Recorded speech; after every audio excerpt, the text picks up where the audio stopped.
राजधानी भोपाल के कुशाभाऊ ठाकरे स्थित कन्वेंशन सेंटर में आयोजित स्वदेशी कार्यक्रम में प्रदेश अध्यक्ष हेमंत खंडेलवाल और मुख्यमंत्री डॉक्टर मोहन यादव ने संबोधित किया। इस दौरान स्वदेशी अपनाने, पर्यावरण संरक्षण और स्थानीय रोजगार को लेकर विशेष चर्चा हुई। प्रदेश अध्यक्ष हेमंत खंडेलवाल ने कहा कि मुख्यमंत्री डॉक्टर मोहन यादव स्वदेशी की चिंता करते हैं और प्रदेश सरकार ऐसे अभियान चला रही है। सुनिए इस मौके पर दोनों नेताओं ने क्या कहा। तत्वाधान में स्वदेशी से स्वावलंबन एक दिवसीय जो संगोष्ठी है, उसमें हम सबके लिए बड़े हर्ष की बात है कि लगातार स्वदेशी की चिंता करने वाले ऐसे हमारे यशस्वी मुख्यमंत्री जी आज मोहन यादव जी हमारे बीच में हैं। हमारे जन अभियान के उपाध्यक्ष जिनका 1 साल पूरा हो गया है, आदरणीय मोहन जी, आदरणीय कश्मीरी लाल जी, जो लगातार स्वदेशी जागरण मंच से के माध्यम से इस देश में एक अलग जगाने का काम कर रहे हैं। हमारे आदरणीय डॉक्टर आर सुंदरम जी, डॉक्टर बकुल लाल जी और यहाँ तमाम हमारे संगठन मंत्री हितानंद जी और तमाम लोग यहाँ आज इस हॉल में मौजूद हैं। बड़े हर्ष की बात है कि हमारी मध्य प्रदेश की सरकार लगातार उन सब अभियानों को चला रही है जो हमारी विचारधारा का है। हमारे देश के प्रधानमंत्री नरेंद्र मोदी जी का आह्वान है। जन अभियान परिषद के माध्यम से चाहे मिट्टी के गणेश जी हो, चाहे पानी बचाने का अभियान हो, सारे ऐसे अभियान जो आने वाले कल को बचाएंगे, समाज को आगे लाएंगे, उसका नेतृत्व जन अभियान परिषद कर रहा है। मैं स्वदेशी जागरण मंच को भी इस बात के लिए बधाई देना चाहूँगा कि लोगों के अंदर जागृति का काम आप कर रहे हैं। स्वदेशी अपनाना एक बड़ा विषय है, लेकिन हम धीरे धीरे आम लोगों को जागरूक करें, धीरे धीरे इस देश की इकोनॉमी भी आगे बढ़े, स्वदेशी भी आगे बढ़े, उसके माध्यम से स्थानीय रोजगार भी आगे बढ़े। ये हम सब की जिम्मेदारी है। सरकार तो प्रयास कर ही रही है, लेकिन जब तक हमारे आचरण में स्वदेशी नहीं आएगा तब तक हम अपनी इकोनॉमी को सपोर्ट नहीं कर पाएंगे। मैं दोनों संगठनों का धन्यवाद करना चाहूँगा कि आपके कारण कल सुनहरा भारत रहेगा, वो भारत रहेगा जिसमें हर वो चीज जिसका निर्माण भारत में होता है उसका उपभोग भी भारत और दुनिया में होगा। मैं आप सबको बधाई देना चाहूँगा और उम्मीद करूँगा कि हम सब धीरे धीरे इस देश को स्वदेशीकरण के मामले में आगे ले जाएंगे। पानी बचे, इस देश की संस्कृति बचे, पर्यावरण बचे, उस सारे विषय पे चाहे सरकार हो, चाहे समाज हो, चाहे संस्था हो, हम सब मिलकर काम करेंगे। मैं आप सबका वंदन करता हूं और समझता हूं कि आज की संगोष्ठी में जो भी विचार आएंगे उसे हम अपने दैनिक जीवन में अपनाने का काम करेंगे। मैं अपनी बात समाप्त करने की इजाजत चाहूंगा। धन्यवाद। आज एक साथ 2 सुखद संयोग है। आज राष्ट्रीय लघु उद्योग दिवस भी है।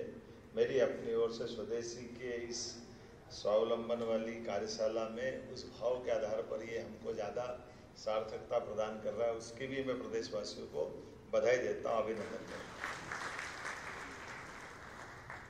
अब आज का समय तो इतना अच्छा है, वैश्विक स्तर पर हमसे ज़्यादा हर एक कोई देशवासी इस बात को समझ रहा है कि आज के दौर में स्वदेशी के भाव को कभी कभी जैसे वर्षा ऋतु का लाभ मिलता है कि हमारे यहाँ आम समय की फसल के बजाय वर्षा ऋतु की फसल स्वतः केवल बीज डालने की जरूरत है, बाकी परमात्मा अपने आप बढ़ाता है।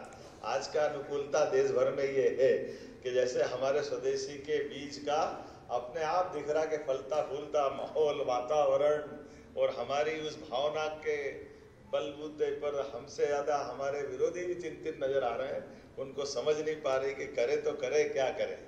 लेकिन ये बात भी सही, सारे उलझे सुलझे प्रश्नों का उत्तर केवल एक हमारे लिए है कि जो स्वदेशी की भावना है और परमात्मा की दया है। हमारा कल्चर शुरू से ही एक इस बात से ही चलता आया था। सनातन संस्कृति के आदिकाल के समय से हमारे गांव आत्मनिर्भर, गांव के अंदर मैं जब 1992 के समय विद्यार्थी परिषद के सील प्रोजेक्ट में गया था, एक महीने जब हम अपने ट्राइबल के बेल्ट में घूम रहे थे। सच में मैं पहली बार उसमें आश्चर्य से डूबा कि उन्होंने कहा हम केवल नमक लेने नीचे जाते हैं।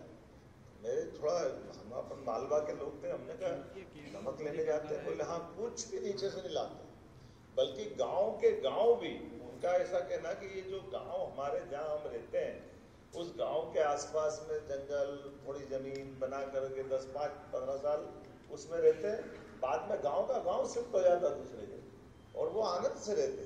तो हमने कहा ये कैसे? बोले हम कपड़े भी बना लेते, कपड़े भी सब बुन लेते थे, बाकी फसल सब्जी, बाकी अपनी सारी दुनियादारी, केवल नमक के लिए नीचे जाते थे। तो ये वाकई हमारा कल्चर कितना अलग प्रकार का कैसा था। और गांव के गांव अंदर हमारे सभी प्रकार के लघु उद्यमियों के भरोसे से जिसकी आवश्यकता जो है वो सब गांव में मिलता था। और ये आज के दौर में अब थोड़ी टेक्नोलॉजी बदली है, तो भी भारतीय टेक्नोलॉजी धूम मचा रही कि नहीं मचा रही?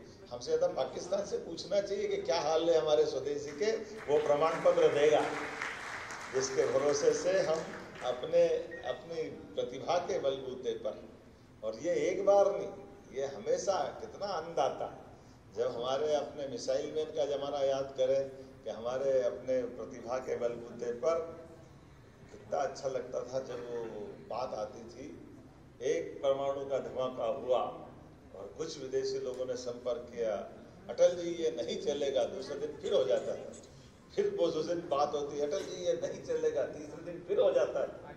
बोल नहीं रहे थे, हमारे बम बोल रहे थे कि भारत का स्वाभिमान कहाँ जा रहा है, ये एहसास होता है। ऐसे ही हमारे अपने देश के अंदर ये आज का समय भी ऐसा है। हमारे उस भाव को समझने के लिए हमारी भी अलग अलग नीतियां बोल रही है, बोल कुछ नहीं रहे, जो जिसको करना करो, लेकिन चलो हमारे पास और भी तो विकल्प है, और ये विकल्प ही स्वदेशी। हमारी अपनी प्रतिभा के बलबूते पर इस देश ने अपनी जो भी एक पहचान बनाई, और खास करके कृषि क्षेत्र में हमारे सभी प्रकार के लघु उद्यमियों को बचाने के लिए जिस ढंग की लड़ाई अभी देश लड़ रहा है, वाकई ये स्वदेशी से ओतप्रोत है। माननीय प्रधानमंत्री जी का अभिनंदन करें, श्री नरेंद्र मोदी जी का जोरदार अभिनंदन करें। भगवान के यहाँ देर है अंधेर नहीं, हम कभी सुनते थे, समझते थे, और आज के इस दौर में हमारे देश को जब तीसरी आर्थिक ताकत बनने की तरफ हम लोग बढ़ रहे हैं, और सच में इसमें देश के अंदर सबसे बड़ा योगदान तो हमारी जीवन शैली का है। ये बात सही है, सरकारों की अपनी भूमिका होती है, सरकार की पॉलिसियाँ होती हैं, लेकिन सरकार की पॉलिसियों के साथ समाज की जागृति जो चाहिए, और समाज की जागृति का जो अपना अंदर का कल्चर है, उसके आधार पर हम सदैव इन सारे संघर्षों से निकल के बाहर आते हैं। तो मैं उम्मीद करता हूँ स्वदेशी के माननीय आज मोहन नागर जी को बधाई देता हूँ। मुझे मालूम ही नहीं पड़ा, 1 साल हो गया 365 में, ऐसा लगा कल की बात, हाँ अभी अपॉइंट करा, लेकिन आपके माध्यम जब आपका साल कहता हूँ तो मेरे तरफ भी आती बात कि ये भी बड़ा हो गया। मेरे को ध्यान में आ रहा कि अच्छा मेरा भी 1.5 साल से ऊपर हो गया। और इसमें लोकसभा भी हो गए, सारी हमारी आम सभा लोकसभा सब चल रही है। मैं मान के चलता हूँ कि ये आज माननीय कश्मीरलाल जी भाई साहब यहाँ मौजूद है, सुंदरम जी मौजूद है, और मुझे बताया गया कि कई सारे हमारे गोष्ठी में वक्तागण भी अपने अपने विचार रखने वाले हैं। जैसे मैं अपनी ओर से आप सबका मतलब सरकार की ओर से भी अभिनंदन करता हूँ, और ये विचार जरूर देता हूँ कि आपने और आपके सबके भाव से आज का समय वाकई ये और सार्थक है। आज़ादी के पहले से स्वदेशी के भाव के बलबूते पर हमने अंग्रेजों से भी लड़ाई लड़ी, और समाज को भी जागृत करने का एक बड़ा संघर्ष का इतिहास है। और स्वदेशी के भाव में ये अवरोध आते रहते, ये अवरोध समय अपने आप ठीक कर देता है। हमने आज़ादी की लड़ाई में भी जब तक गणपति जी नहीं आए थे तब तक आनंद नहीं आया था। गणपति जी के आने के बाद बाल गंगाधर तिलक ने जो लड़ाई लड़ी थी, तो वो स्वदेशी की भावना देश भर में ओतप्रोत हुई, और अभी भी गणेश जी का ही समय चल रहा है। तो मैं मान के चलता हूँ ये धूमधाम चलती रहेगी, इसका आनंद आता रहेगा। मेरी अपनी ओर से एक बार फिर विनम्रता के साथ कि मुझे एक नीचे की बीसी में कार्यक्रम में जुड़ना, उसके तुरंत बाद मेरे लगातार कार्यक्रम है। हमारी सरकार भी इसी दिशा में आगे बढ़ रही है। मैं आपको ये जरूर बताना चाहूँगा कि आज मैं अपनी रीजनल इंडस्ट्री कॉन्क्लेव टूरिज्म के सेक्टर में जा रहा हूँ। हमने अपनी सरकार के माध्यम से वो सब करने का प्रयास किया है जो स्वदेशी के लिए बहुत जरूरी है। हमारे अपने उदाहरण के लिए केवल एक प्रयोग बताना चाहूँगा। उज्जैन, जहाँ से मैं विधायक हूँ, वहाँ विधायक में मैं आपको बताना चाहूँगा भाई साहब के ठीक है 1233 में हम कमज़ोर थे तो महाकाल का मंदिर तोड़ दिया गया। हमारे शासक मजबूत हुए, 250 साल बाद महाकाल का मंदिर बन गया। अब महाकाल का मंदिर तो 250 साल पहले बना था, लेकिन जैसे बनारस में माननीय प्रधानमंत्री जी ने किया कि काशी का कॉरिडोर बना करके उन्होंने काशी के अंदर हमारी एक अलग प्रकार की आस्था और वर्तमान के दृष्टि से एक हमारा आकर्षण खड़ा किया। हमने उसी दिशा में थोड़ा आगे बढ़ते हुए केवल बाबा महाकाल और महाकाल के भगवान शिव के परिवार की गाथाओं को मूर्तिवंत रूप से सामने लाने का प्रयास किया। अब उसमें वो रोचकता भी डाल दी जैसे भगवान के शिव की जो जीवन की लीलाएं हैं। अब अपने ध्यान नहीं जाता भगवान शिव के 2 विवाह हुए, आमतौर पे हमको ध्यान ही नहीं आता, तो हमने वो 2 विवाह के प्रसंग रखे। पहला विवाह उनका सती माता से हुआ, दूसरा पार्वती जी से हुआ। फिर एक एक पुत्र उनकी और उनकी अलग कहानियां हैं। भगवान गणेश की अलग पूरे जीवन की लीलाएं हैं, कार्तिकेय की जीवन की लीलाएं हैं, भगवान का स्वयं का भी अपना जो आनंद है, जैसे उनके भगत भगवान को कितने प्रकार से आनंद भी देते और कष्ट भी उठाते हैं। एक चित्र बनाया हमने मूर्ति के माध्यम से कि भगवान भोलेनाथ कैलाश पे बैठे और उनका एक भगत, हम सब जानते हैं दशानन रावण, उनने तो सिर पे उठा लिया पूरे कैलाश, वो इतने भगत पक्के थे। और जब वो भगत ने अपना सिर पे उठा करके अपनी भक्ति बताने का प्रयास किया तो भगवान शिव ने भी उसको धीरे से एहसास कराने के लिए केवल एक अंगूठा दबाया नीचे थोड़ा सा, तो वो रसातल में जाने लग गया। ये जो भगवान भी हमारे होशियार भी है और हमको समझाते भी रहते हैं, तो कहीं कहीं क्या क्या चीज़ से क्या क्या संदेश दे देते हैं पता नहीं। लेकिन ऐसी घटनाओं को जोड़ने के बाद जब हमने ये अपना बाबा महाकाल के महालोक का लोकार्पण किया तो हमारे उस अकेले एक अवंतिका उज्जैन में जो यात्री आ रहे थे वो यात्री सब मिला करके 60-70 लाख पूरे साल के मानते हैं अधिकतम। पिछले साल का ही टूरिज्म का आंकड़ा है 7 करोड़ लोग अकेले उज्जैन में आए, 7 करोड़। तो हमारी जिज्ञासाएं बड़ी है, लोगों का आनंद भी बड़ा है और इस कारण से हमारी ये जो वास्तव में राज्यों की सीमा लिमिट हो सकती है, देश की सीमा हो सकती है, लेकिन ये जो अंतरंग हमारी जो सांस्कृतिक धारा है ये स्वदेशी के भाव के आधार पर हमको हमारे उस प्रकार के उस दौर में भी ले जाती है और पूरे देश की आंतरिक ताकत भी मजबूत करती है। और ऐसे में ऐसे कई प्रयोग हम कर रहे हैं। एक तरफ हमने धार्मिक पर्यटन को बढ़ावा देने का प्रयास कर रहे हैं, एक प्रकार हमारे अपने जंगल अपने जानवरों से आबाद होते हैं, तो जानवरों की रक्षा करते हुए जानवर भी सब प्रकार के अतीत के काल में होते होंगे 60-70 साल पहले चीता आखिरी में छत्तीसगढ़ में मारा गया था, लेकिन चीते पुनर्वसाहट का काम भी अभी वर्तमान में किया। टाइगर तो ऐसे आ रहा दौड़ते भागते, ऐसा लगता है कि जैसे कोई हमारे लिए बहुत बड़ी बात नहीं हो गई।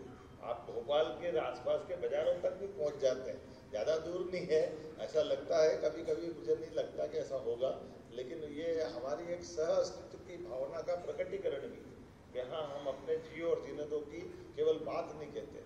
तो हमने आज रीजनल इंडस्ट्री कॉन्क्लेव अपने ग्वालियर बेल्ट में की है, पहले रीवा में की थी, एक एक करके सभी सेक्टर में MSME स्वदेशी इस दृष्टि से जो आपका भाव है उस भाव को लेकर के हमने कहा कि हम बड़े से बड़े उद्यमी को भी बढ़ावा देंगे, लेकिन जो रोजगार आधारित उद्योग देगा उसको विशेष छूट देंगे, उसको विशेष लाभ देंगे। हमारे लिए विशेष लाभ केवल बिजली के बिल में, भूमि में, ब्याज में नहीं, हमने पर लेबर भी अगर रोजगार आधारित उद्योग लगाता है तो 5,000 रुपया भाई बहन कोई भी होगा, सरकार उसकी पर लेबर की तनख्वाह अपने पास से देगी और वो रोजगार जोड़ने की बात करें। ताकि हमारे अपने जैसे उदाहरण के लिए कॉटन, मैं कोयम्बटूर गया था, भाई साहब तो तमिलनाडु से ही है, आपको जानकारी है, तो कोयम्बटूर कपास हमारे यहाँ हो रहा है और कपास का हमारे यहाँ भी कारखाना खुलना चाहिए। और कारखाना खुलने के लिए पुराने समय में बड़ी बड़ी मिल थी, उज्जैन में, इंदौर में, ग्वालियर में, रतलाम में। टेक्नोलॉजी बदल गई, टेक्नोलॉजी को नहीं अपनाने के कारण से भी, और छोटी छोटी बात है, अब धागा बनाना है, धागे से कपड़ा बनेगा और कपड़े से रेडीमेड गारमेंट्स की तैयारी होगी, विदेश में निर्यात होता है। तो हमने कहा कि ये हमारा कॉटन का भी यही धागा बने, यही कपड़ा बने, तो ऐसे में बड़े पैमाने पर लोगों को रोजगार भी मिलेगा। तो ऐसी इंडस्ट्रियां हमने चालू करी और छोटी छोटी इंडस्ट्री, अगर दूसरे मशीन आधारित उद्योग लगाओगे तो हम आपको लेबर के लिए कोई पैसा देने वाले नहीं, लेकिन रोजगार पर अगर आप अपने होटल भी डालोगे, अगर आप अपना हॉस्पिटल भी डालोगे, तो उसके लिए भी हम सब्सिडी दे रहे हैं, क्योंकि उसमें कई लोगों को रोजगार मिलता है। ऐसे सभी क्षेत्र में तो 5,000 रुपया महीना 10 साल तक सरकार देगी, कोई ऐसी फैक्ट्री डालता है तो। कई कारखाने खोल रहे हैं इस बार। आज की स्थिति ये हो गई कि गोकुल, वर्धमान और ऐसे बहुत सारे नाम ले सकते, ये बड़ी बड़ी इंडस्ट्रियां जिसमें बड़े प्रकार से लोगों को रोजगार दे रहे हैं। और ये भी नहीं केवल हमें बड़ी इंडस्ट्री में ही दे रहे हैं, आगे जाकर के हम ये लघु कुटीर उद्योग को अपने घर में भी खड़ा करें, घर से भी उनको मदद करें। ऐसी कई प्रकार की योजनाओं को लेकर के स्वदेशी जागरण मंच के साथ में भी कोई दिन अपनी ऐसी प्रदर्शनी लगाएंगे, जिसके आधार पर हमारी लघु कुटीर उद्योग कैसे कैसे काम कर रहा है, इसकी जागृति भी सबको आएगी। आज तो इतना ही कहते हुए कि मुझे और कार्यक्रम में जाना, आपसे विदा लेता हूँ। बहुत बहुत धन्यवाद। भारत माता की जय। माननीय मुख्यमंत्री से निवेदन है